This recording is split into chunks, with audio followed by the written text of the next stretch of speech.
తడుముకోకుండా మాటలు మార్చడంలో, కళ్ళార్పకుండా పచ్చి అబద్ధాలు చెప్పడంలో, అవసరమైనప్పుడు శరీరానికి మాయరోగాలు అంటించుకోవడంలో ఆయన మహాదిట్ట.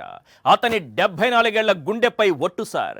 ఎన్నికల ముందు నోటికి ఏది తోస్తే ఆ హామీ ఇచ్చి పడేస్తాడు. పొరపాటున గెలిచాడో మేమెప్పుడు చెప్పాం, మాకేం సంబంధం లేదని చేతులు దులుపుకుంటాడు. గట్టిగా మాట్లాడితే మేనిఫెస్టోను కరకట్ట కింద పాతేస్తాడు. 6 కాకపోతే 66 హామీలు ఇస్తారు సార్. అమలు చేయాలా పాడా? ఎన్నికలకు ముందు 1,00,000 చెబుతారు సార్. ఎన్నికల తరువాత కదా నిజ స్వరూపం ఏంటో తెలిసేది. మీకో విషయం చెప్పనా, 2019 ఎన్నికల్లో వైఎస్ఆర్ కాంగ్రెస్ పార్టీ తన మేనిఫెస్టోలో నవరత్నాలు ప్రకటించింది. వాటిని 99% అమలు చేసింది. సీఎం జగన్ కు మేనిఫెస్టో అంటే భగవద్గీత, బైబిల్, ఖురాన్తో సమానం. ఇక టీడీపీకి అయితే మేనిఫెస్టో టిష్యూ పేపర్తో సమానం. ఏదైనా ఒక మాట చెబితే దాన్ని ఎట్టి పరిస్థితుల్లోనూ అమలు చేసి మాట తప్పని మడమ తిప్పని నేతగా ముఖ్యమంత్రి వైఎస్ జగన్ కు ప్రజల్లో పేరుండగా, చంద్రబాబుకు మాత్రం హామీలు మర్చిపోయే మాయరోగం ఉంది. దాని పేరు పొలిటికల్ అల్జీమర్స్. 2014 ఎన్నికల్లో గెలిచిన తరువాత చూశాం కదా పొలిటికల్ అల్జీమర్స్ ఏ స్టేజ్లో ఉందో. 600కు పైగా హామీల్లో ఆయనకు ఒక్కటీ గుర్తులేదు. అందుకే పాపం ఒక్క హామీ కూడా నెరవేర్చలేదు. అది పొలిటికల్ అల్జీమర్స్ ఎఫెక్ట్ సార్. 2014లో రైతు రుణమాఫీ అన్నాడు, చేశాడా? లేదే. డ్వాక్రా మహిళల రుణాల మాఫీ అన్నాడు, చేశాడా? లేదే. ఇంటికో ఉద్యోగం అన్నాడు, చేశాడా? లేదే. 2,000 రూపాయల నిరుద్యోగ భృతి అన్నాడు, చేశాడా? లేదే. అదంతా అల్జీమర్స్ ప్రభావం సార్. మరి బెయిల్ కోసం డాక్టర్ గారు ఇచ్చిన రోగాల లిస్టులో ఈ అల్జీమర్స్ లేదే అని అడగండి. ఇది పొలిటికల్ అల్జీమర్స్. జస్ట్ ఇచ్చిన హామీలు మాత్రమే మర్చిపోతాడు ఈ 74 ఏళ్ల మన చంద్రబాబు నాయుడు. బూటకపు హామీల బాబు మళ్ళీ కొత్త హామీలతో వచ్చిన వేళ కొన్ని ప్రశ్నలు వినిపిస్తున్నాయి. అవేంటో ఒక్కసారి మనం స్క్రీన్ పైన చూద్దాం. క్వశ్చన్ నెంబర్ 1, మేనిఫెస్టో అంటే టీడీపీకి టిష్యూ పేపర్తో సమానమా? క్వశ్చన్ నెంబర్ 2, ఇచ్చిన హామీలు నెరవేర్చని చరిత్ర చంద్రబాబుదేనా? క్వశ్చన్ నెంబర్ 3, 6 గ్యారంటీలైనా 600 గ్యారంటీలైనా నమ్మేది ఎవరు? క్వశ్చన్ నెంబర్ 4, 2014లో ఎన్ని హామీలకు యగనామం పెట్టారు? మేనిఫెస్టో మోసగాడు మళ్లీ వస్తున్న వేళ వినిపిస్తున్నటువంటి ప్రశ్నలివే. గత ఎన్నికల్లో తనను తిరస్కరించిన ప్రజలను ఎలాగైనా నమ్మించడానికి బాబు లోకేష్ యాత్ర ముగింపు సభను వాడుకున్నాడు. 74 ఏళ్ల వయసులో స్టేజ్పై అటూ ఇటూ తిరుగుతూ యాంకరింగ్ చేసినట్టుగా చేశాడు. ఏదైతేనేం ప్రజలను ఏమార్చే హామీలను తెరపైకి తెచ్చాడు. మొత్తం 6 హామీలట, అందులో మళ్ళీ సబ్ హామీలట. అది బాబు షూరిటీ అట, భవిష్యత్తుకు గ్యారంటీ అట. నిజం చెప్పాలంటే బాబుకు భవిష్యత్తు లేదు, టీడీపీకి గ్యారంటీ లేదు.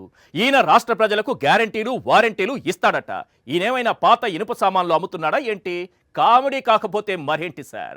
అయ్యా చంద్రబాబు గారు, 2014 ఎన్నికల్లో 600కు పైగా హామీలతో ఒక పెద్ద పుస్తకాన్ని అచ్చేసి గెలిచిన తరువాత దాన్ని జాగ్రత్తగా కరకట్ట ఇంటి కింద పాతి పెట్టడం అంతా మర్చిపోయారని అనుకుంటున్నారా?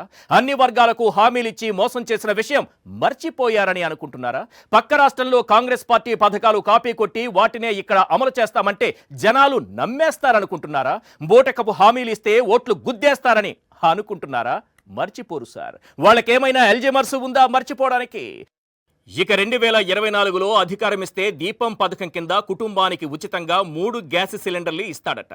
ఇదిగో 2014 నాటి చంద్రబాబు మేనిఫెస్టో. ఇందులో పేజ్ నెంబర్ 17లో ఏముందో తెలుసా? ఏడాదికి ఒక్కో కుటుంబానికి 1000 సబ్సిడీతో 12 సిలిండర్లు ఇస్తామని హామీ ఇచ్చాడు. మరి ఇచ్చాడా? ఇవ్వలేదు. కారణం పొలిటికల్ అల్జీమర్స్. 2024లో అధికారంలోకి వస్తే మహిళలకు బస్సులో ఫ్రీ ప్రయాణమట. ఇదిగో 2014 నాటి బాబు మేనిఫెస్టో. ఇందులో పేజ్ నెంబర్ 19లో ఏముందో తెలుసా? అమ్మాయిలకు ఇంటర్ వరకు ఉచిత బస్సు ప్రయాణమని హామీ ఇచ్చాడు. మరి ఇచ్చాడా? లేదే. కారణం పొలిటికల్ అల్జీమర్స్. ఇప్పుడు మహాశక్తి పేరుతో 18 ఏళ్లు నిండిన ప్రతి ఆడబిడ్డకు నెలకు 1500 ఇస్తానంటున్నాడు. ఇదిగో 2014 నాటి మేనిఫెస్టో. ఇందులో ఏముంది? పండంటి బిడ్డ పథకం కింద పేద గర్భిణీ మహిళలకు 10,000 ఇస్తానన్నాడు. ఇచ్చాడా? లేదే. కారణం పొలిటికల్ అల్జీమర్స్. ఇప్పుడు తల్లికి వందనం పథకం కింద ఇంట్లో ఎంతమంది పిల్లలుంటే అంతమందికి 15,000 చొప్పున ఇస్తానంటున్నాడు. మరి 2014లో పుట్టిన ప్రతి బిడ్డకు మహాలక్ష్మి పథకం కింద 30,000 బ్యాంకుల్లో డిపాజిట్ చేస్తానన్న హామీ అమలు చేశాడా? లేదే. కారణం పొలిటికల్ అల్జీమర్స్.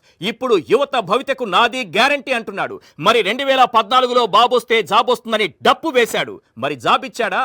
ఇవ్వలేదు. కారణం పొలిటికల్ అల్జిమర్స్, ఇలా చెప్పుకుంటూ పోతే బాబు మోసాలు చాలా ఉన్నాయి.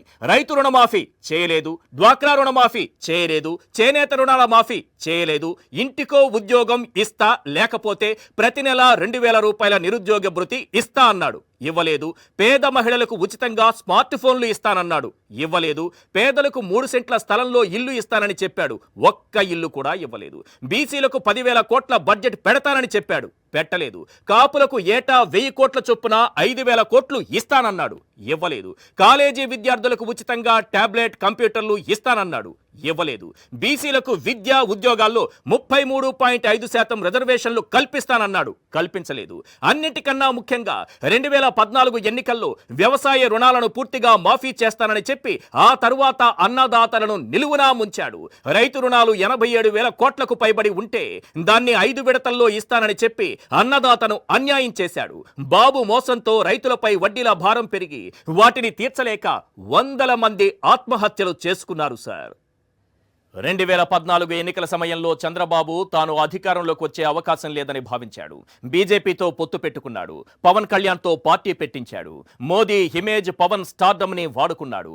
అయినా సరే గెలిచే అవకాశం లేదని తేలడంతో ప్రపంచంలో అన్ని రాజకీయ పార్టీలు ఇచ్చిన హామీలన్నీ ఒక్కచోట చేర్చి మేనిఫెస్టో తయారు చేశాడు. 600కు పైగా హామీలిచ్చాడు. ఆయనదేం పోయింది? అమలు చేయాలన్న ఆలోచన ఉంటేగా, జస్ట్ ప్రింటింగ్ ఖర్చేగా అచ్చేయించాడు. గెలిచాక అదృశ్యం చేయించాడు. అంతేకాదు బాస్, నేను చేసే వాగ్దానాలకు నా దత్తపుత్రుడే హామీ అన్నాడు. ఆఖరికి ఇద్దరూ కలిసి రాష్ట్రంలోని అన్ని వర్గాలను నిండా ముంచేశారు. బాబు, ఒక విషయం గుర్తుపెట్టుకో, అబద్ధాల పునాదులపైన రాజ్యాధికారం కోరుకుంటున్నావు, కానీ నువ్వు చెప్పే ప్రతి అబద్ధాన్ని నువ్వే రక్షించాలి. కానీ ఒక్కసారి నిజం చెప్పి చూడు, ఎప్పుడూ అదే నిన్ను రక్షిస్తూ ఉంటుంది. ఈ కొటేషన్ నచ్చితే రాసుకో, వచ్చే జన్మలోనైనా వాడుకో. ఇది మాత్రం గన్ షాట్.